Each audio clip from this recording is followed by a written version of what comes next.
Team Ashley. Audie it is. All right. Really great start, guys. Just a couple of things I want to address here before we get started. Oh, I remember what I wanted to say. Okay, so Team Ashley, I kind of want to run this by you a little bit. And this is just kind of a little bit unrelated, but still definitely something to think about. So this is presentation format, right? Now, I am let's say, call me a stakeholder. Okay, and you're presenting information to a stakeholder. Right now, I am looking at one, two, at least a dozen files, right?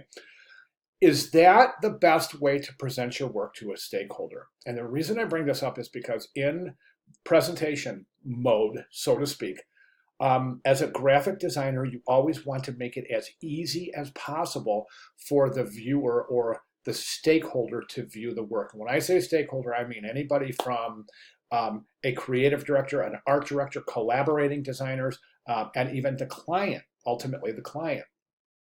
When you're presenting the work, make it as easy as possible. You don't ever want to give somebody a dozen different files to open. So my recommendation is to assemble a multi-page PDF if you're submitting separate sketches, JPEGs, etc., screenshots, whatever the situation is. Try to address those in presentation format within a multi-page PDF. And again, guys, this isn't only just for this assignment. This is basic general kind of rule of thumb in the presentation process. So keep that in mind, and just always keep the ease of viewing at the front of your thoughts when you're assembling a presentation. Okay, let's go ahead and jump over. Wednesday deadline. Sounds like you guys are getting a little bit of issue with scheduling. I totally get it. So I'm okay with that. So let's go ahead. I'm just going to jump right over here, guys, into this presentation PDF. All right, and I've got that open right here. So let's start from the top. This looks great. This is really interesting typography. I think it's a really interesting, very, very accessible and inviting cover. Meet our team. Very nicely done. Very nicely done. The problem and how can we change this process is done beautifully. So as a team, you guys nailed this. Let me describe why I'm saying you nailed this as opposed to requesting or requiring or suggesting changes. The reason that this is so effective is you're identifying the problem from a user's perspective. Okay, remember, this is user-centered design, human-centered design, so we always approach it from the user's perspective. That's critical.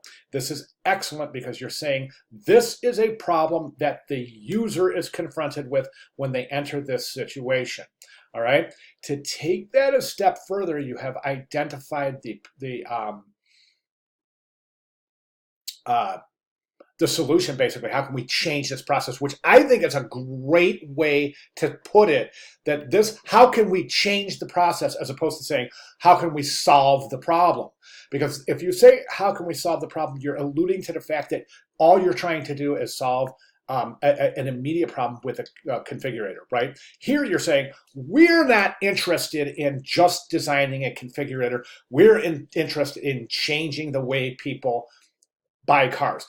I want to give you a really great example, and thanks to Miles for this from some comments that he brought up last week. But this is, to me, I think the best way to describe the difference between design process as we know it prior to this class, user prototyping, but where we learn human-centered design, design thinking, and deep dive immersion techniques, and the way we look at it after we study in this class. The situation is this. Imagine the scenario is your design team is presented with a problem where you are asked to design a better mousetrap. Let's build a better mousetrap, okay? So traditional design thinking is the first thing we do is we start sketching our ideas for mousetraps, right? Okay, this will work, this will work. We get together, this will work. We maybe try to build prototypes. Okay, so we're designing a mousetrap, all right?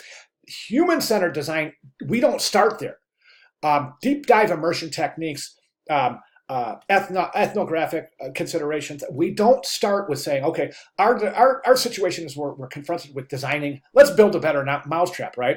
In human-centered design and deep dive immersion techniques, HCD, user-centered design techniques, we take that situation and we look, okay, here's what we're going to build a better mousetrap. But where do we start? Do we start with the mousetrap? No. We start with how did the mouse get in the house in the first place? And that's what we're after. We're after changing the entire process, not just designing a component to address a specific issue within the bigger picture. Okay, and what I want you to think about is think about that desk, the school desks that IDEO designed.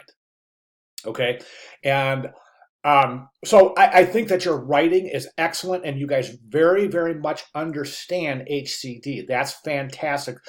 I think the rest will fall in place easily once we understand exactly what we're doing in terms of addressing the real problem.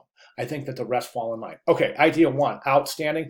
Now, as kids got information to learn about the vehicle, you're interested in the salesperson walk in. Okay, so you're addressing the issue, no salesperson. We're really starting to think about being able to take care of all of the preliminary work with no pressure, where we can decide and look and compare and contrast on our own without any pressure.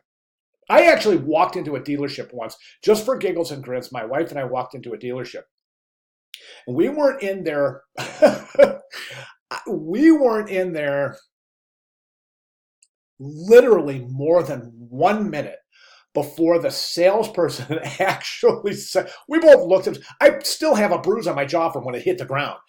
And the salesperson looks up and he says, I'll tell you what, if you can commit to buying today, I'll give you the best deal you have ever seen on it. I think it was actually a Volkswagen.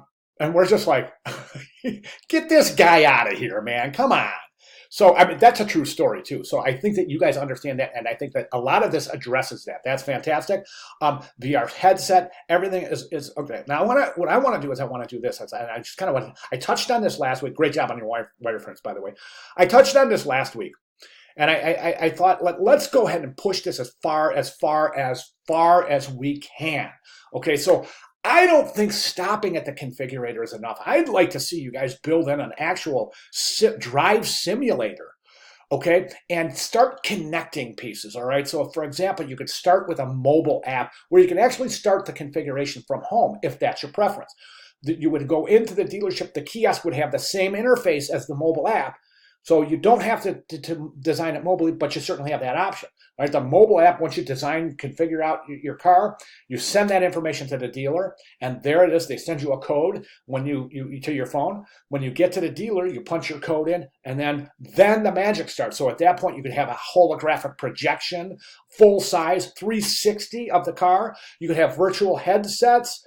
You could have any kind of projection screens, anything really. The possibilities are limitless, and really use your imagination. Don't let current technology impede your creativity. Okay, so in other words, we all know that holographic projection isn't exactly where it needs to be in order for this to work, but let's just assume it is, and let's go ahead and approach it like that. So, excuse me.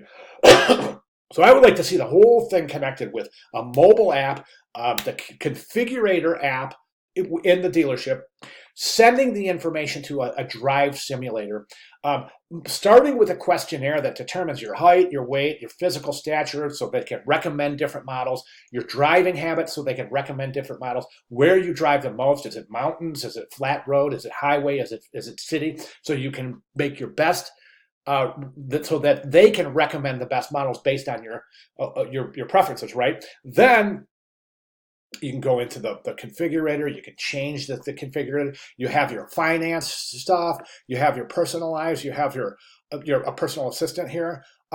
Reviews and ratings, comparisons, etc., etc. So this is all great. So what I want to do is just kind of get you guys to think about tying the whole configurator in, maybe with a drive simulator that's located on location at the dealership, right?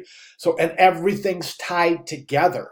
And then finally, when you're done simulating, in the simulator, you still have chances to make different changes. Like, let's say you have chosen oversized tires and you don't like the way they ride in the simulator. Make a change, drive it, and then save that. Then when you're done, you can have a report printed out, right, of all your preferences, maybe your comparisons, your financial comparisons, your your cost of vehicle over years. You're going to project out how much it costs you to drive it each year. You can add a calculator in the interface that determines what the resale value is if you drive the car for 5 years or 8 years or 7 years with X amount of miles. So you just see what I'm saying? So we can really it's all wrapped up into one, and that's where I want you guys to go from here. Okay. Other than that, I think you guys are doing excellent, but I really, really want you guys to push this. Remember, deep dive immersion. All right. Okay. Great job. Ashley, Brandon, Haley, Maya, fantastic. Team Ashley, good job. Good work. Questions, comments, concerns, clarifications, please let me know quickly. Guys, I know we have 2 weeks left on this, but it's going to rip by. I promise you. Try to stay engaged every day here, guys. I know it's tough, but it just flies by. So there's a lot to do on a daily basis. So let's start in.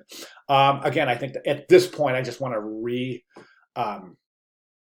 reaffirm that the most important thing from my perspective right now is to let me know if you have any questions. Okay, guys, great job. Thank you very much.